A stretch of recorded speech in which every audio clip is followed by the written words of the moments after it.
بتائی حضور نے، لب لباب کہیے اس کا، وہ کیا ہے؟ دعا۔ الدعاء مخ العبادہ، الدعاء هو العبادہ۔ حضور کی یہ دو احادیث بہت سادہ، بہت مختصر۔ دعا ہی عبادت کا جوہر ہے۔ مخ کہتے ہیں ہڈی کے اندر جو گودا ہوتا ہے وہ مخ ہے۔ گودا جو ہے عبادت کا وہ کیا ہے؟ دعا۔ توحید فی الدعا کیا ہے؟ صرف اللہ کو پکارا جائے گا۔ اور شرک فی الدعا، جس کو بھی پکاریں گے آپ مدد کے لیے اس کو آپ نے معبود بنایا ہے، کسے باشد۔ یہ مسئلہ سمجھ لیجئے، لا تدعو مع اللہ احدا، اللہ کے ساتھ کسی کو مت پکارو۔ حضور نے فرمایا کہ جوتی کا تسمہ بھی مانگنا ہو تو اللہ سے مانگو۔ اللہ نے تو دروازہ کھولا ہوا ہے، جو چاہو مانگو، کسی اور سے مت مانگو۔ دیکھیے ایک علمی مسئلے اور ہوتے ہیں، یہ جو روحانیات کا معاملہ ہے، عالم ارواح میں کیا صورت ہے، ارواح صرف کہیں اللہ کے پاس کسی کولڈ سٹوریج میں ہے یا اس کا اس دنیا سے بھی کوئی تعلق ہے، یہ علمی مسائل ہیں۔ فرض کیجئے اس وقت کوئی ارواح یہاں موجود ہو، فرض کیجئے، میں اس کا انکار نہیں کروں گا، ہو سکتا ہے کہ ہو سکتا ہے کوئی روحانیت والا شخص بتا بھی دے کہ ہاں فلاں کی روح موجود ہے، ہوگی بھائی، اسے نظر آتی ہوگی، ٹھیک ہے۔ یہ بھی ہو سکتا ہے کہ کوئی شیطان جن ہو اور وہ دھوکہ دے رہا ہو کہ میں فلاں کی روح ہوں، ہو سکتا ہے کہ نہیں؟ لیکن یہ بھی ہو سکتا ہے، وہ بھی ہو سکتا ہے، مجھے اس سے بحث نہیں۔ مجھے جس سے بحث ہے وہ یہ ہے کہ مجھے پکارنے کی اجازت نہیں ہے۔ ہوا کرے، کسی کی روح موجود ہو، ہوا کرے، مجھے میرے رب کی اجازت نہیں ہے کہ میں اسے پکاروں۔ مدد مانگوں گا اللہ سے، دعا کروں گا اللہ سے، استغاثہ کروں گا اللہ سے، تکلیف کے لیے دہائی دوں گا اللہ کی۔ اب اللہ جس سے چاہے کروا دے، کسی روح کو بھیج دے، کسی فرشتے کو بھیج دے، مجھے کیا ہے؟ مجھے آم کھانے ہیں، پیڑ نہیں گننے۔ فلاں روح نے آگے کام کر دیا، کرے بھائی، میرا کام بننا چاہیے۔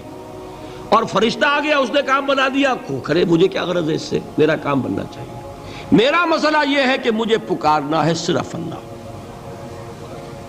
اللہ کو اس کی بھی قدرت ہے کسی کو نہ بھیجے، نہ کسی روح کو بھیجے، نہ ملائکہ کو بھیجے، بغیر کسی کے جو چاہے کر دے۔ اللہ کا مرضی ہے، وہ چاہے کسی روح کو بھیج دے، کسی فرشتے کو بھیج دے، مجھے اس سے غرض ہی کوئی نہیں۔ مجھے تو اپنی تکلیف کا دور ہونا مطلوب ہے، اس کے لیے میں پکاروں گا۔ سمجھ رہے؟ دیکھیے میں سادہ ترین کر رہا ہوں مسئلہ۔ عبد القادر جیلانی کی روح یہاں ہے یا نہیں، حضور کی روح انور یہاں ہے یا نہیں، یہ تو علمی مسئلہ ہو گیا نا۔ یہ فرشتے یہاں ہیں کہ نہیں، کوئی اختلاف ہے؟ میں پکار سکتا ہوں اسے کہ بھائی ذرا میرا کام کر دینا ہے؟ یہ کروں گا تو شرک۔ موجود ہیں کرامن کاتبین ہے کہ نہیں؟ موجود ہونا نہ ہونا یہ مسئلہ علمی۔ جو اصل میں شرک سے متعلق مسئلہ ہے وہ یہ ہے کہ پکارنے کی اجازت نہیں۔ دیکھیے حضور کی ایک حدیث ہے، اور یہ ایک ہمارے لیے خوشخبری ہے۔ آج 8واں دن ہے، آپ اپنی نیند کی قربانی دے رہے ہیں، آ رہے ہیں، سن رہے ہیں۔ یہ حدیث بھی سن لیجئے، بشارت والی حدیث ہے۔ مجتمع قوم فی بیت من بیوت اللہ، نہیں جمع ہوتے کچھ لوگ اللہ کے گھروں میں سے کسی گھر میں۔ اس کا مصداق اول تو مسجد ہوگی، لیکن تقریباً تمام محدثین نے مانا ہے کہ صرف مسجد تک محدود نہیں ہے، سب گھر اللہ کے ہیں۔ یہ جگہ کس کی ہے؟ تو عام ہے یہ چیز، لیکن مسجد کا ہوگا تو وہ مصداق اول ہو جائے گا۔ مجتمع قوم فی بیت من بیوت اللہ یتلون کتاب اللہ ویتدارسونہ بینہم،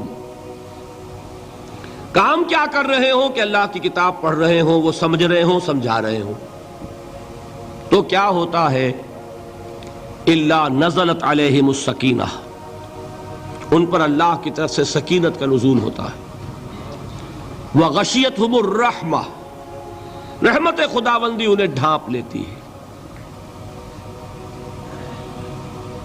وحفتہم الملائکہ، فرشتے ان کے گرد گھیرا ڈال لیتے۔